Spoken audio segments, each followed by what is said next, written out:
Be careful of the people you call your friends.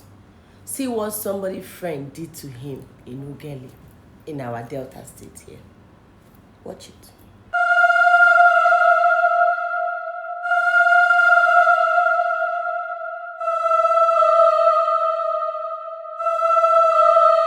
Alive! They see alive! What can I just say with this? See alive! See alive! See alive! See alive!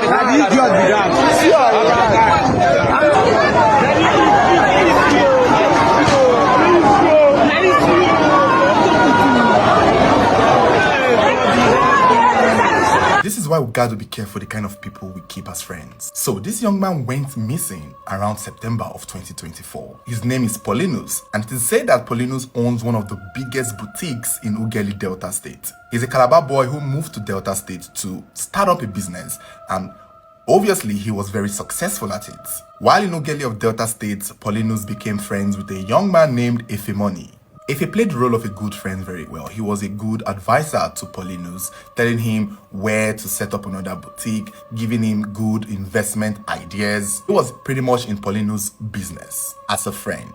Although it's unclear how long they have been friends, but it is believable to think that they have been friends for quite a while because he is the closest friend of Paulinus. However, around September or October, it was reported that Paulinus vanished. No one had heard from him. His boutiques were still functioning.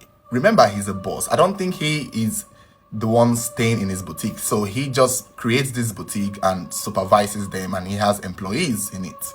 But he just vanished. No one heard from him. His family in Calabar also stopped hearing from him. Eventually, Paulinus' family gets a call from Efe, letting them know that Paulinus had been kidnapped and that the kidnappers are now demanding millions in ransom. Paulinus' family were panicking. He is the breadwinner of the family, and I think his family are also well-to-do in Calabar. I'm not very sure, but the family, panicked, and they trusted Efe, and they started sending money for the kidnappers. So the family are clearly in another state, while they believe their son, Paulinus, had been kidnapped in Delta State. So Efe, who they know as the best friend of Paulinus, becomes the middleman between the family and the kidnappers. So the family are sending him the money to give to the kidnappers. And every now and then, he would tell the family that, they are demanding more money. It is believed, according to the activists who made this case very public, that Efe may have collected a total of 20 million naira from Paulinus' family to give to the kidnappers. Apparently, the only thing now is the family were not hearing any positive news. He had also told the family not to involve the police. This is what kidnappers usually do. Don't involve the police or your son will die. And the family listened. But after spending that much money, they could not speak to their son, they could not see a video of him, they could not know that he was alive. The family had to involve the police. And the case was reported to the police headquarters in Delta State. And an investigation started immediately. And this is where Efe pretty much shot himself in the foot. Because where is the kidnappers now? The family now have been saying that they've been giving him the money. So now the police needed him to see, okay, what phone numbers were you communicating with these kidnappers? Where did you drop the money? Whose account did you transfer the money to?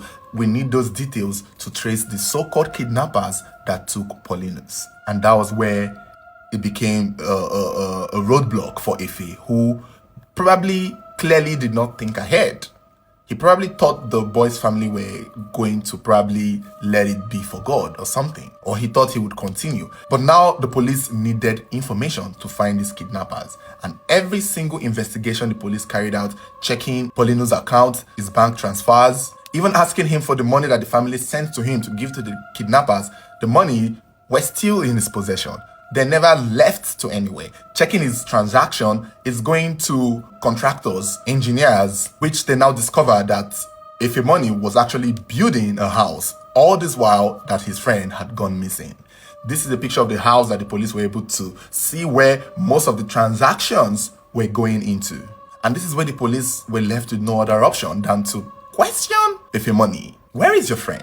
Because at this point, there is no kidnapper. So where is Paulinus? This case was on the low. It's not clear what his interaction with the police was. Some people are saying he was trying to bribe the police until the activist Israel Joe spoke up and brought the case out, which now infuriated Efe, who then made threats to Israel Joe, saying that when he comes out, he's going to come for Israel Joe for posting his pictures and making the story public.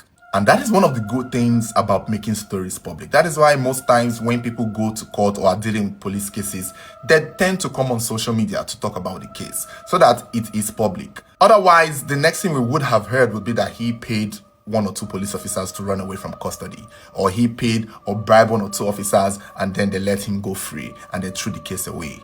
But the fact that the case was now in public pretty much tied the police hand to get to the bottom of this. Somewhere along the line, the case was transferred to another police station, a police DPO in Ekpa, and that was when they really drilled Efe Money, and eventually the truth came out. And boy, this is not something that anyone was prepared for. Efe Money eventually confessed to have killed his friend Paulinus and beheaded him for the purpose of money rituals. He had lured him to a shrine in a place called Otokutu in Ughelli, where he was eventually overpowered, killed, and then beheaded. His head was buried in a shallow grave and his body was dumped in a river. Not only that, at the time they did the killing and dumped his body in the river, 3 days later, the body began floating and they got the information. Efe got the information that the body he had thrown in that river was now floating, and he went back to that river, paid boys to sink the body deeper with rocks. This is a headless human body, and he still went far out of his way to make sure that that body never resurfaced again. The native doctor was arrested along with Efe, and the few other people who may have played a role in the disappearance of Paulinus were equally arrested. And eventually, they led the police to where the head was buried and where the body was kept. And I'm not sure if the body was recovered, but the head was obviously recovered.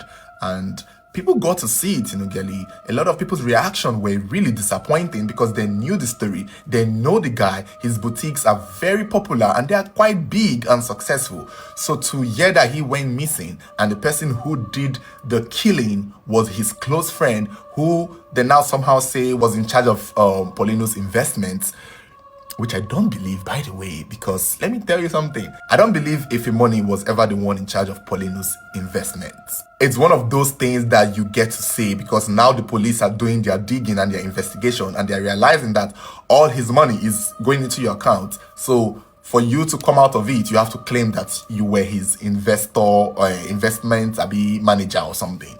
And I think that's where the word or the rumor came about. It could be that he was also the investor, the investment manager. That would actually make sense that gave him access to all the money that he had for his friend, which would give him a good motive to kill.